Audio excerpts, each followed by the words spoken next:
The transit there is a division in the labor movement on that issue.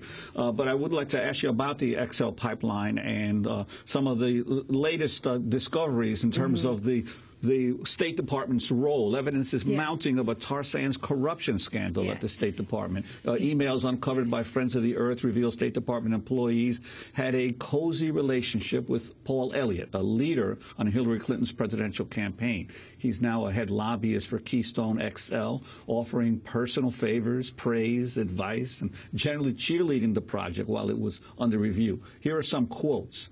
It's precisely because you have connections that you're sought after and hired, was offered as a praise for Elliott's work. Another quote reads, "Go Paul," after he won support for the project from a senator. This goes on for pages and pages. Yeah, it's extraordinary. You know, Bill McKibben said it's wonderful that people are occupying Wall Street, but Wall Street is occupying the State Department. It seems from these demonstrations, obviously there is a connection, because I think what's driving people to the streets in New York and around the country now in the Occupy Together movement and moment is the realization that change is not going to come through the ballot box because the political process has been bought and paid for.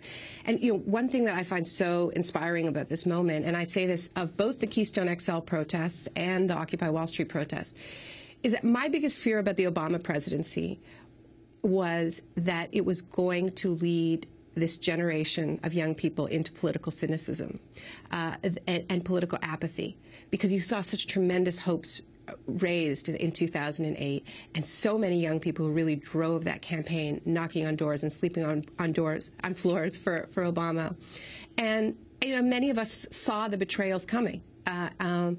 And they have come, and in climate, I think more than any other area, but also just in the failure to provide hope for this generation.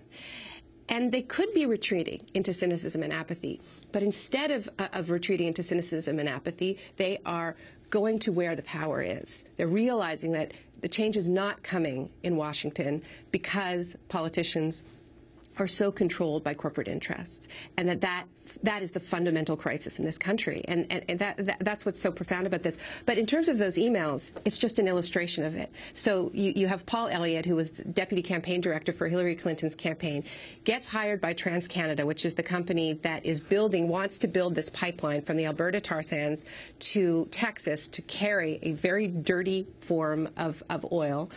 Tar sands oil emits 3 times as much greenhouse gases as a regular barrel of Canadian crude, because of course it is in solid form. So you have to use all of this energy to get it out and to liquefy it and then to put it into that pipeline. So it's very controversial. They know it's controversial because there's a huge international movement against the tar sands. Europe is working very hard to ban tar sands oil, and there's a very good chance that that oil carried to Texas wouldn't actually go into the U.S. market, that much of it would be exported to Europe and to Latin America. It's going to an export port.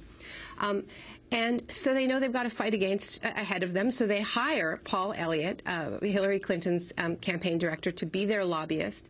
And this is key because it's a Canadian company and a Canadian project.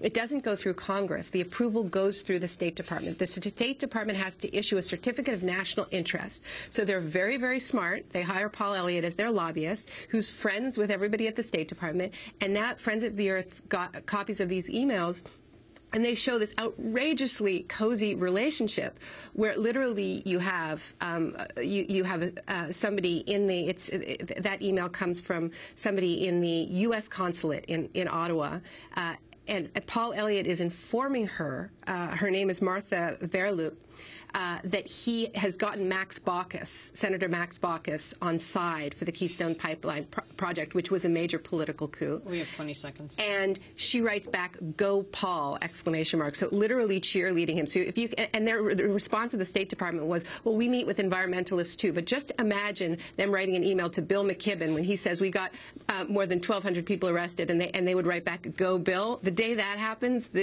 I'll stop worrying.